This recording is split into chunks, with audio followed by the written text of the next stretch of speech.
सुप्रभात। आज हम छठा पाठ पढ़ेंगे। संस्कृत में इसे कहते हैं षष्ठः। तो षष्ठः पाठ, छठा पाठ। पाठ का नाम है सदाचार। सद आचारः सदाचारः कथ्यते। सद माने होता है अच्छा, आचार माने होता है व्यवहार। अच्छा व्यवहार ही सदाचार कहलाता है। तो इसमें श्लोक तुम्हारे दिए हुए हैं, इनका पहले वाचन करते हैं, बाद में इनका हिंदी अर्थ देखते हैं।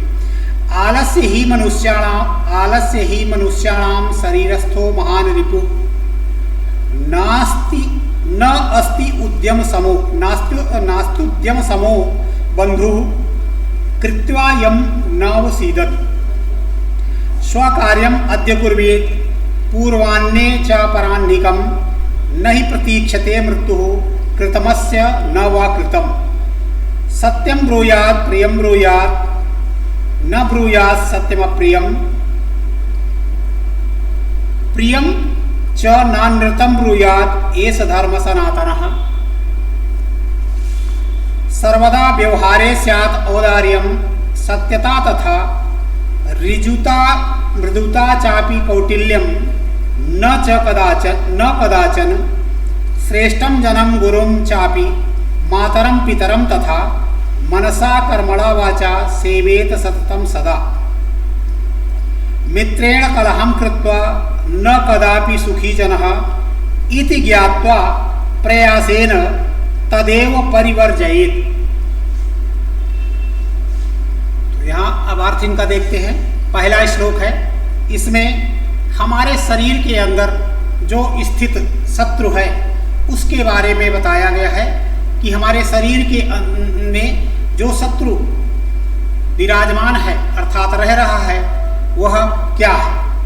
तो आलस्य ही मनुष्याणाम शरीरस्थो महान रिपु। आलस्य ही मनुष्याणाम शरीरस्थो महान रिपु। आलस्य ही मनुष्यों के शरीर में रहने वाला महान शत्रु है। अर्थात मनुष्य का जो सबसे बड़ा शत्रु है वह आलस्य है।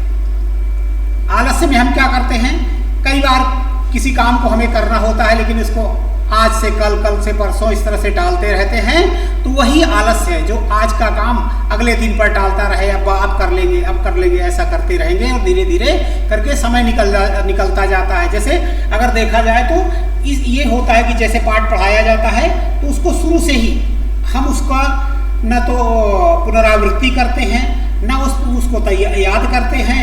जब परीक्षा आ जाती है कि एक दिन करके कि नहीं अब कल कर लेंगे और अगले दिन कल करेंगे, इस तरह से करते करते परीक्षा हमारे सन्निकट आकर खड़ी हो जाती है, तब फिर हम उसको करने के लिए मजबूर हो जाते हैं। तो यही कहा गया है कि मनुष्य के अंदर, मनुष्य के शरीर में का जो सबसे बड़ा शत्रु है वह है आलस्य। और अब इसी तरह दूसरी चीज क्या बताई गई है, न अस्ति उद्यम समो बंधु। उद्यम समो बंधु न अस्ति।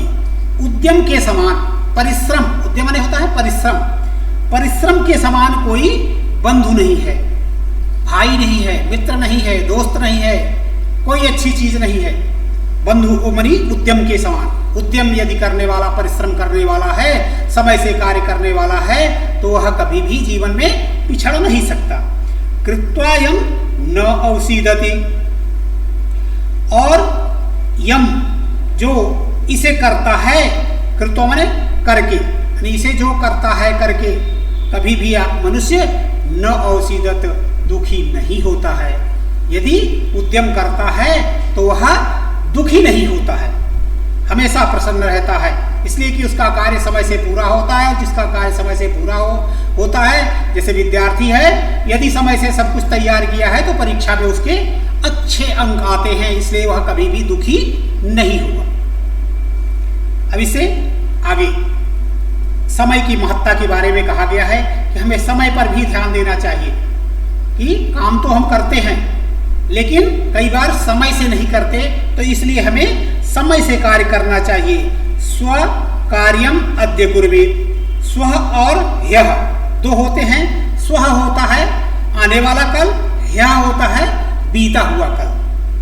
तो स्व माने जो कल का कार्य है, आने वाले कल का कार्य अद्य कुर्वीत, स्वकार्यम कार्यम अद्य कुर्वीत, कल करने वाले कार्य को आज करना चाहिए। अपूर्वान्य च परहान्निकम, परहान्निकम और अपरहान्निकम, यानी दोपहर के बाद करने योग्य काम अपरहान्निकम, और पूर्वान्य यानी दोपहर के बाद जो काम किया जाना है उस कार्य को दोपहर से पहले ही कर लेना चाहिए। क्यों कर लेना चाहिए? कि नहीं प्रतीक्षते मृत्यु कृतमस्य कृतमस्य न व कृतम, क्योंकि मृत्यु किसी की प्रतीक्षा नहीं करती है कि वह अपने कार्य को पूर्ण कर लिया है या नहीं कर लिया है। इसका मतलब है कि समय, यहाँ दूसरे अगर अर्थों में लें तो यह है कि समय जो है वह प्रतीक्षा नहीं करता है कि कार्य किया है या नहीं किया है। इसलिए हमेशा हमें समय पर कार्य पूरा कर लेना चाहिए। अगले श्लोक में अब सत्य के बारे में बताया गया है, और ऐसे सत्य के बारे में बताया गया है जो झूठा ना हो। सत्य तो बोलना चाहिए, लेकिन वह ऐसा ना हो कि जो अप्रिय हो। प्रिय सत्य बोलना चाहिए, अप्रिय सत्य नहीं बोलना चाहिए। ऐसे तो सत्यम ब्रूयात प्रियम ब्रूयात, न ब्रूयात सत्यम अप्रियम, प्रियम च नानृतम ब्रूयात, एषः धर्म सनातनः। सत्यम ब्रूयात, सत्य बोलो, यानी सत्य बोलना चाहिए।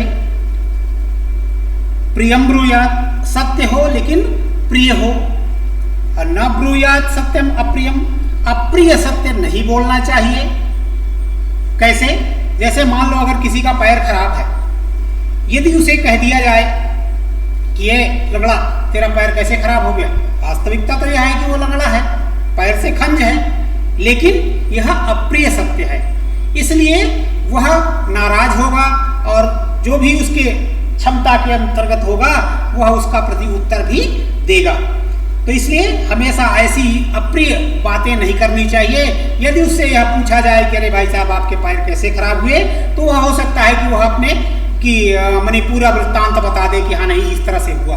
लेकिन इसके साथ और कहा गया है कि प्रियम च नानृतम ब्रूयात, प्रिय हो लेकिन झूठा नहीं हो, कि झूठी दिलासा दे दे कि हाँ हाँ नहीं तुम्हारे तो बहुत अच्छे नंबर आने वाले हैं, तुम तो फर्स्ट डिवीजन पास हो गए, तुम्हें ये हो जाएगा वो। इस तरह की तमाम सारी जो चीजें हैं, वास्तविकता मानी सत्य बोले, अप्रिय न हो, और इस तरह का प्रिय न बोले जो झूठ। यही सनातन धर्म है, सदियों से चले आने वाला धर्म, यही सनातन धर्म है, ऐसा कहा गया है। अगला है सर्वदा व्यवहारे स्यात् औदार्यम सत्यता तथा। सर्वदा व्यवहारे स्यात् औदार्यम सत्यता, हमेशा सर्वदा माने हमेशा, व्यवहार में औदार्यम सत्यता, उदारता और सच्चाई सत्यता होनी चाहिए। व्यवहार में हमेशा उदारता और सत्यता होनी चाहिए। ऋजुता मृदुता चापि कौटिल्यम न कदाचन।